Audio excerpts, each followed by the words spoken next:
Very busy day for the Cliffy Miller Yard on Friday, where they'll step out a good number of runners and they'll get underway in race one with two of them. Twice the Saint, who got unfortunately caught a little bit too far back in the running in his last race, but he did finish well, and Prince of Heaven, who's one of Nick's favourites.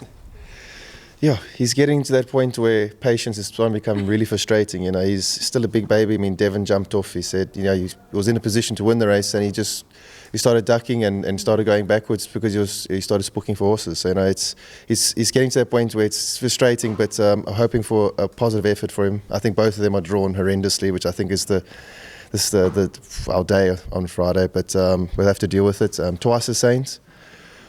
Yeah, his run was, you know, I was happy with it. You know, he normally likes to be up front, but he was caught wide, you know, from a wide draw, and he had to take his medicine. And he ran up to a point and he stayed on. We were happy enough. I think it was about 2.5 lengths off them again. Bad draw. Hopefully, bit of the same. A bit of luck in running if he can get to the front, but a little bit of the same. So hoping for positive efforts. Another two runners in race two, Cant Catch Me, who debuts locally off some very interesting form, and Egret, who I know is capable of better. Yeah, Egret, the last time we can put a line through it, we were battling with that virus, and you know the going underfoot wasn't the best. Her work's been alright. You know, she's a type of filly that is very capable of winning a race like this, and I wouldn't be leaving out quartets and trifectas. Cant Catch Me, work's been top class. And I think in this type of race, with all due respect, it's maybe not the strongest maiden field around, even though it's got a couple of runners. But Cant Catch Me, I think she should win, and she should go. If she's not winning, she should be in the top two. We move to race three, where the yard will step out the three runners, Dreamscape, and that was a very smart post-maiden run last time out. She'll be joined by Winter Journey and Montresor. Yeah, Winter Journey and Montresor, I think that they're both in the same boat last time, underfoot conditions, and we had going through that bad patch again. They're drawn in Cape Road, and I think they're in traffic. You know, I think it was 16 and 18, so it's going to be quite difficult from there over the 6 on Polly. But they both love the Polly surface. And again, you know, we're hoping for positive efforts from them. You know, if they can just overcome the draw, they should be right there. But it is tough from there. Dreamscape, I think, is a top form line in the last round. I think they spent 3 direct winners.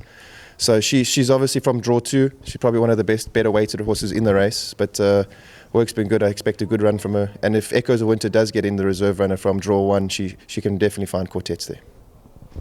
On to race 4, Warband, Bonnet Creek steps out, and Nick, he was unfortunately his own worst enemy last time out. Yeah, I know. I've got a soft spot for him. He's a really, really nice horse. You know, he's just his own worst enemy. He's got a mind of his own, and if he wants to take a tug, he's going to take a tug. And the mile was obviously too far for him last time, and he's just very incalcitrant, and you know he's far better than that. Obviously, a day in draw 18 is not ideal, but he's well capable of beating a field like this. You know, we rate him. He's far better than a 59. And if overcoming the draw, he should be right there. In race 5, we'll see Wishful Girl Lynn, and that's that beautiful lady in pick behind us. She's such a sweetheart. And Nick, she's a Polly fanatic, and she looks a very interesting runner. Yeah, she starts up for us. Probably just need the run, and I think the 5 is a touch short at this stage of the game. You know, she is getting on with age now. Probably the 6 will probably be more ideal for her. I think a filly like Tipsy Tina, you know, she's with 52 off in a good draw. I think she'll be the one to be aiming at. And but Franca, I think also as well, two very good Polly fillies, and I think we'll have our work cut out for her. But I don't think she'll be without a shout for those quartets. We move to race 6, where we'll see Light That Loose. Yeah, not expecting too much. He's just going to have a run to bring him along. Hope he comes back safe. In race 7, Green Light to Heaven and Naval Secret, the yard's 2 big boys. They'll do battle again. Yeah, renewing rivalry again. You know. Again, nothing much between them, but both work has been really good. Coming off that win in second, they've come into their own again, back and freshened up after that bad month. But again, I can't really separate them. You might swing Naval Secrets way because of that. I think it's about a 3-point turnaround. So, but now Naval's drawn a little bit wider. So it's very tough. I think again they should be in the top 3, both of them, and I can't really separate them. But I both think they should be there and should be inclusions. Definitely agree. Don't be leaving either of those two fellows out. In race 8, the yard's final runner will step out. That's Irish Rain. And Nick, he had valid excuses for his last. He can definitely do better.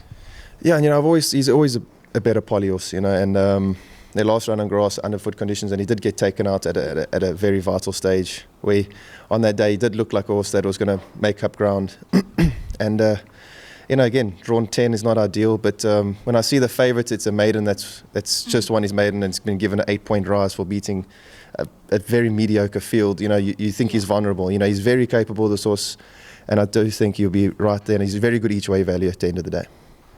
So as you can see, a great deal of runners for the Cliffy Miller yard, but definitely a good few of interest, so keep your eye on them.